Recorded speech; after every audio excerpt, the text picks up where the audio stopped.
समस्त को मो चैनल को स्वागत करुछि। आज वीडियो रे शिशु सुरभि 2025 उपलक्षे सीनियर पिला मानक पई डिबेट बा वितर्कर विषय वस्तु रखा जायछि कृत्रिम बुद्धिमत्ता आर्टिफिशियल इंटेलिजेंस शिक्षण शिक्षादान रे शिक्षक पारिबो कि मो उक्त विषय को आधार करी सुंदर भाषण प्रस्तुत करिछि। तेबे आसंतु वीडियोटी को आरंभ करलेबा। सभापति महोदय, बरेण्य विचारक मंडली एवं मोर प्रतियोगी भाई और भौणी माने आज भव्य आयोजित सभारे वितर्कर विषय वस्तु रखा जायछि कृत्रिम बुद्धिमत्ता शिक्षण शिक्षादान रे शिक्षकଙ୍କର भूमिका नै पारिबो कि। मो उक्त विषय को आधार करी मोर युक्ति उपस्थापन करबाक जाई कहिबे कि ना कृत्रिम बुद्धिमत्ता केबे हेले शिक्षकଙ୍କ भूमिका ग्रहण करि पारिबो नाही। एहार कारण गुड़िक है भावगत संपर्क और सहानुभूति। जन शिक्षक श्रेणी में खाली पाठ पढ़ाती ना, से छात्र छात्री मान सहित भावगत संपर्क स्थापन करती। से सुख दुख भय और आवेग को बुझी पारती। पिलाटी विफल हेले साहस और धैर्य दियंती और सफल हेले प्रशंसा करती एवं भविष्य में आहुरी आगक बढ़िबा पई प्रेरणा जोगाई थांती, जहा कि एही मानवीय स्पर्श और सहानुभूति एआई केबे देई पारिबो नाही। नैतिक और मूल्यबोधर शिक्षा शिक्षक माने केवल पाठ्यक्रम शेष करती नहीं, से माने छात्र छात्री को सचेतनता दया अनुशासन सम्मान परोपकारी इत्यादि मूल्यबोध शिखाई थांती, जहा कि भविष्य में जणे उत्तम नागरिक भावे गढ़ तोड़बार आदर्श बा रोल मॉडल होई थांती। एआई परि एक मेसिन किपर मनुष्य को मनुष्य भलिया शिखाइबो।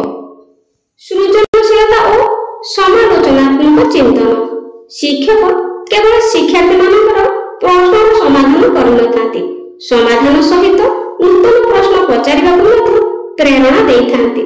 सेमानक मध्यरे सृजनशीलता चिंताधारा को प्रोत्साहित करिथांती। एआई केवल प्रश्नर उत्तर दे पारे, किंतु मानव भली अंतर्निहित गुणावलीर विकास करिपारे नाही। छात्र छात्री मानकर सामग्रिक विकास रे शिक्षकଙ୍କର भूमिका शिक्षार अर्थ केवल शिक्षादान करिबा नुहे, बरं एहा शिक्षादान सहित छात्रर शारीरिक मानसिक सामाजिक और आध्यात्मिक विकास बुझाए।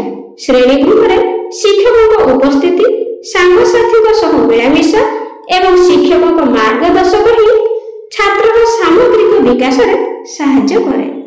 प्रेरणार उत्स जन शिक्षकଙ୍କ कथन शैली और व्यक्तित्व छात्र छात्री को गभीर भावे प्रेरित करे। इतिहास रे एमिति अनेक उदाहरण रहिछि जने गुरुଙ୍କ प्रेरणा रे शिष्यर जीवन शैली बदली जाइछि। एही प्रेरणा किभଳି भाबरे गोटे मेसिन पाखरु आशा करा जाई पारिबो।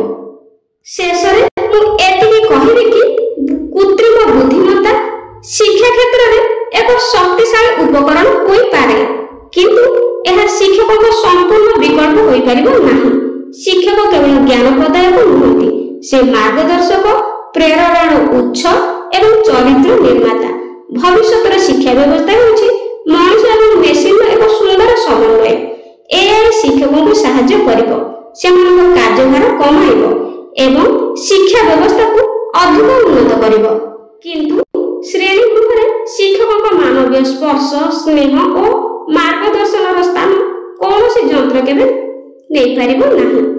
तेणु कृत्रिम बुद्धिमत्ता शिक्षकଙ୍କ विकल्प नुहे, बरं शक्तिशाली सहयोगी होई पारिबो। मु एतिकी कहि मोर वक्तव्य शेष करूछि। वीडियोटी पसंद आथिले लाइक कर देबे और सांग साथी मानक शेयर करिया पे जमार भूलिबेनी। God bless you.